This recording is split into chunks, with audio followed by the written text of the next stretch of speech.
இப்படி எபிசோடில் வந்துட்டு பார்த்தீங்கன்னா நம்ம மீனா வந்துட்டு ரொம்பவே வந்து அப்செட்டாக இருக்கிறாங்க. ஸோ நம்ம முத்து வந்து சமாதானப்படுத்துறதுக்காக வந்துட்டு போகிறாங்க. நீங்கள் வந்து தொடர்ந்து போய் சொல்லிக்கிட்டே தான் வந்துட்டு இருக்கிறீங்க, சரக்கு அடிக்கிறீங்கன்ட்டு. இப்படி தான் வந்துட்டு என் தம்பி கையை உடச்சி விட்டுட்டு இந்த மாதிரி தான் வந்துட்டு போய் சொன்னீங்க, சரியான காரணம் சொல்லாமல் அப்படின்னு சொன்னதான் வந்துட்டு அவரும் வந்துட்டு கோச்சிட்டு போயிடுறாரு. ஸோ முத்து வந்துட்டு நீங்கள் நம்பவே மாட்டேன்ட்டீங்கன்னு அவர் போய் அவங்க ஃப்ரெண்ட்ஸ் கிட்ட வந்துட்டு புலம்பிட்டு இருக்கிறாரு.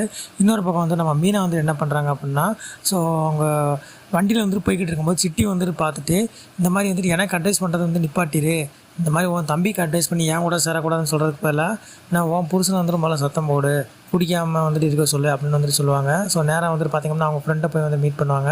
ஸோ அப்படி மீட் பண்ணும்போது வந்துட்டு பார்த்திங்கன்னா, ஸோ இந்த மாதிரி வந்துட்டு ஒரு மூலிகை இருக்குது, ஸோ அதை வந்துட்டு நம்ம சாப்பிட்டோம் அப்படின்னா உன் புருஷன் வந்துட்டு சரக்கடிக்காமல் இருப்பாங்க அப்படின்ற மாதிரி வந்து சொல்லிடுறாங்க. உடனே வந்துட்டு உங்கள் வீட்டில் அதை வாங்கிட்டு வந்து ட்ரை பண்ணுறாங்க. ஸோ ட்ரை பண்ணும்போது வந்துட்டு பார்த்திங்கன்னா விஜயா வந்துட்டு எடுத்து குடிச்சிடுறாங்க.